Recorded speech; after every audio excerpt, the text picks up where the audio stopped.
Allah tidak pernah tinggalkan urusan hamba. Kalau Allah sudah urusi kita, jamaah sekalian jangan ragukan. Yakini, tidak ada yang buruk datang dari Allah. Yang buruk memang dari dosa-dosa kita.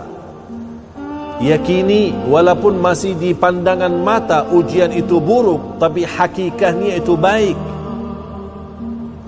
Karena dengan ujian yang kita hadapi diampuni segala dosa, dinaikkan darajat, bahkan menjadi orang terpuji di sisi Allah.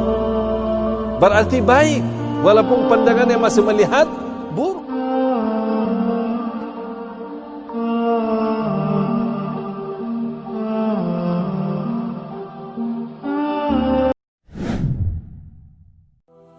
Bapak Ibu, sering tak kita berantem di dalam rumah kita?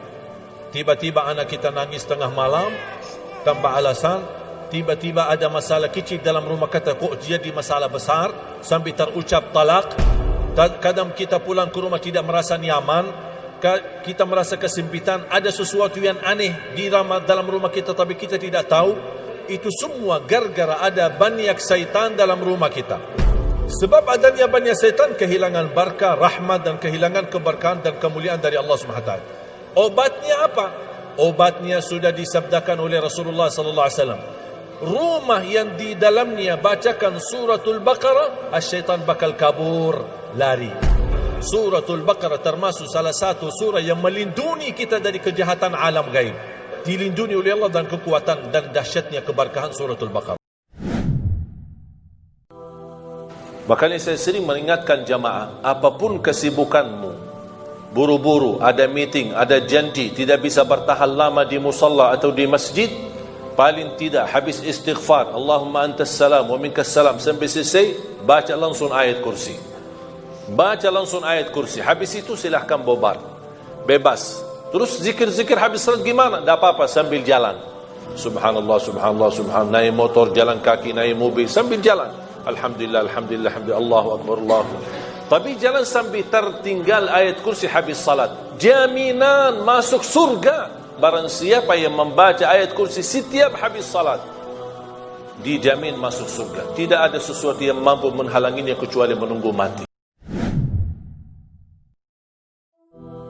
Wallahi jamaah sekalian, kalau anda ingin kekayaan, kenikmatan, kebahagiaan, kelancaran, kemudahan, makmurnya rumah tangga, anak salih salihah dan keberkahannya luar, wallahi Al-Quran. Kuncinya Al-Quran. Jagalah Al-Quran, perhatikan Al-Quran, segala aktivitas Al-Quran. Sedekahnya pun untuk program Al-Quran. Di mana ada program, di misal di PT ini ada program Al-Quran, ayo dukun program Al-Quran, dukun program tahfiznya. Kenapa? Wallahi berkahnya luar biasa.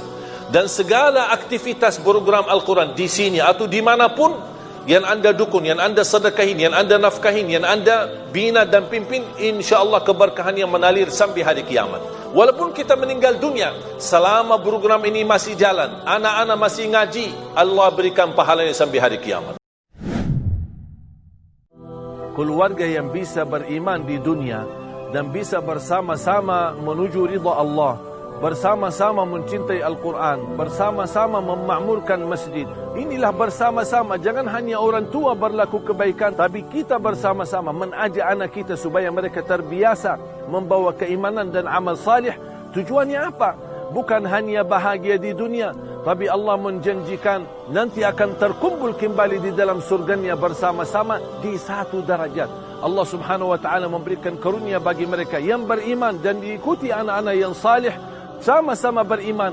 Walaupun masih banyak kekurangan amal salihnya, Allah subhanahu wa ta'ala angkat kemuliaan bagi mereka dan Allah bertemukan kembali di dalam surganya.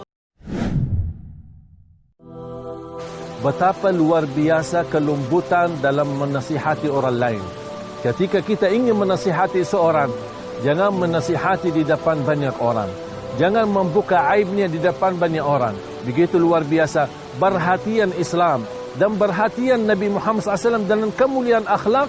Bagaimana bisa memberikan nasihat sambil kita bisa menjaga perasaan orang yang kita nasihati.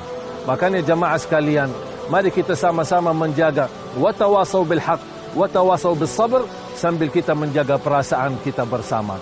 Amin ya rabbal alamin. Wallahu ta'ala a'lamu bis-shawab. Ibu salah satu pintu surga bagi kita. Barang siapa yang mendapatkan ridha ibu, dia akan mendapatkan ridha Allah Subhanahu wa taala. Rasul sallallahu alaihi wasallam telah bersabda, "Ittaqullaha fin nisa, istausu bin nisa'i khaira." Bertakwalah kepada Allah terhadap kaum wanita. Hargailah wanita, sayangilah wanita, muliakanlah wanita, apalagi ibu kita. Barang siapa yang ingin jadi mulia di sisi Allah, muliakanlah ibumu. Bagi orang-orang yang telah ibunya meninggal dunia, jangan putus asa, jangan terus menyerah, bahkan terus selalu mendoakan setiap sujud dan setiap waktu. Semoga doa kita diterima di sisi Allah. Wallahu ta'ala a'lamu bis-shawab. Kita harus ingat, rasa sombong buat apa? Atas jabatan kita, atas kekayaan kita, atas karunia yang diberikan oleh Allah Subhanahu wa taala. Semestinya semua karunia ini kita tidak salah guna, tidak kita merasa diri hebat. Allah Subhanahu wa taala tidak senang orang-orang yang merasa diri bangga terhadap apa yang dia dapat. Sifat sombong adalah penyakit yang buruk yang kena hati. Makanya orang-orang yang ingin dibersihkan hatinya dari sifat sombong, dia harus tahu dengan sifat sombong dia tidak akan mampu merubah takdir dan tidak akan melebihi dengan apa yang sudah diizinkan oleh Allah Subhanahu wa taala. Orang-orang yang sombong terusir dari rahmat Allah Subhanahu wa taala.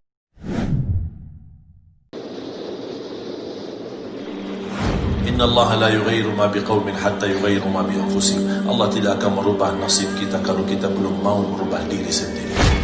Kalau kita komitmen merubah, tunjukkan kepada Allah yang luar biasa, Allah akan berikan balasan yang luar biasa. Kalau anda bersama Allah biasa-biasa, akan menjadi balasan Allah juga yang biasa-biasa. Tinggal kita milih. Jangan minta sesuatu yang dahsyat. Ya Allah, tunjukkan kepada aku kun fayakun, sedangkan kita belum bersedia untuk menunjukkan kepada Allah yang terbaik. Kalau kita ingin menunjukkan, kita ingin Allah menunjukkan kepada kita yang dahsyat, pertolongan yang dahsyat, terangkat musibah dalam cara yang dahsyat, tunjukkanlah kepada Allah ibadah yang dahsyat. Akan Allah tunjukkan kehebatannya dan kekuatannya dan kun fayakun bagaimana bisa terjadi.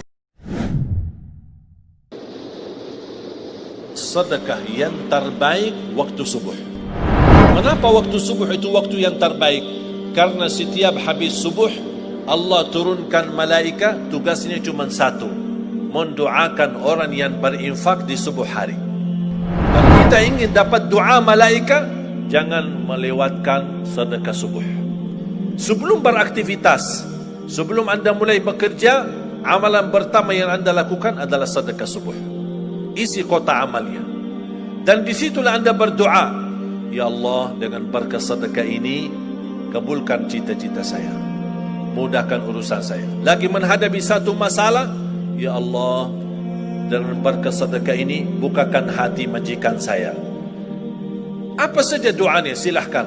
Ini insyaAllah dahsyat dan segera dikabul oleh Allah Subhanahu wa ta'ala. Karena Rasulullah SAW menginginkan dan mempesan kepada kita, Barbanya akthiru alayya minas salati yawmal jumu'ah. Berbanyalah salawat kepadaku di hari Jumat. Jadi ini hari Jumat, jadi kita boleh tinggalkan seluruh zikir, hanya fokus salawat tidak salah. Karena Rasul memang minta kita bersalawat kepada beliau di hari Jumat ini. Jadi saya mohon sepanjang hari di dalam perjalanan di mana kita berada, tolong bawa salawat kepada Nabi Muhammad SAW. Baki Sayyiduna, tidak baki Sayyiduna boleh. Mau panjang, mau pendek boleh. Intinya bersalawat kepada Nabi Muhammad SAW.